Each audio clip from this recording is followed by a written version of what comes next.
तो आज मैं आपको एक अनोखी रहस्यमय कहानी सुनाऊंगा। अगर आप चैनल पर नए हैं तो अभी सब्सक्राइब कर ले, क्योंकि यह मेरा दूसरा नया चैनल है। तथा कहानी पूरा देखे, अंत में एक अनोखा रहस्य छुपा है। धन्यवाद। तो सुनिए। बहुत समय पहले की बात है। एक अति प्राचीन नगर स्मृतिलोक में अनंत नाम का एक चित्रकार रहता था। इस नगर की एक बहुत ही अजीब विशेषता थी। वहाँ के निवासियों की याददाश्त बहुत कमजोर थी। लोग सुबह की बात शाम तक भूल जाते थे।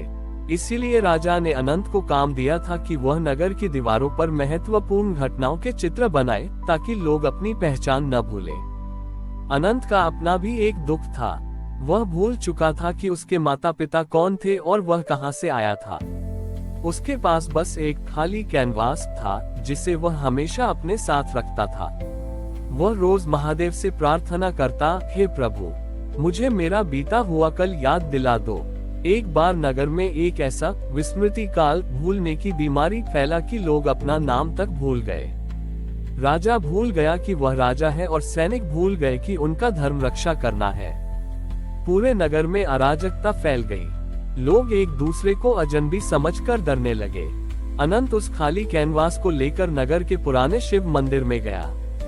वहाँ का शिवलिंग भी धूल से ढका था, क्योंकि लोग पूजा करना भी भूल चुके थे।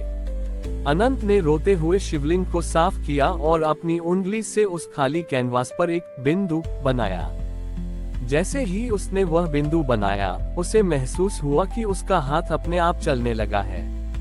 वह चित्र नहीं बना रहा था, बल्कि वह समय को उकेर रहा था।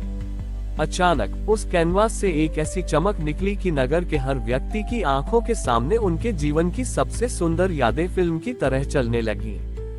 तभी उस कैनवास के भीतर से महादेव स्मृतिश्वर के रूप में प्रकट हुए। उनके माथे पर चंद्रमा की जगह एक समय चक्र चमक रहा था। महादेव ने अनंत से कहा, ग्रेटर देन अनंत। मनुष्य अक्सर अपने अतीत के बोझ या भविष्य की चिंता में वर्तमान को भूल जाता है।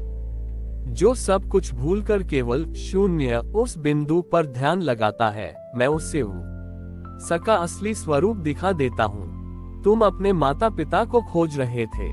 देखो, पूरी प्रकृति ही तुम्हारी माता है और मैं तुम्हारा पिता हूँ। Greater than. महादेव के स्पर्श से वह खाली कैनवास एक दर्पण बन गया। नगर के लोग उस दर्पण में देखते ही समझ गए कि वे कौन हैं। उनकी याददाश्त वापस आ गई, लेकिन इस बार वे केवल द्वेष और घृणा ना भूल गए थे। उन्हें बस प्रेम और महादेव का नाम याद था। अनंत को समझ आ गया कि याद रखना महत्वपूर्ण नहीं है, बल्कि यह याद रखना महत्वपूर्ण है कि हम अंततः उसी एक बिंदु शिव का हिस्सा हैं। नगर का नाम बदलकर बोधपुर रख दिया गया।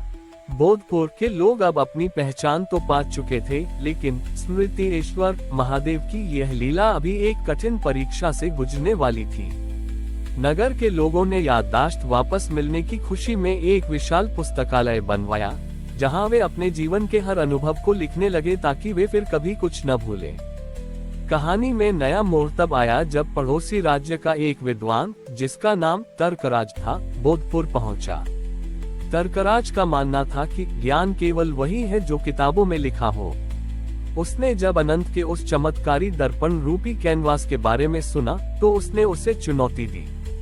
तर्कराज ने कहा, अनंत, ये दर्पण केवल चित्र दिखाता है, लेकिन असली ज्ञान तो उन हजारों किताबों में है जो मैंने पढ़ी है। मैं इस दर्पण को अपने तर्कों से धुंधला कर दूंगा।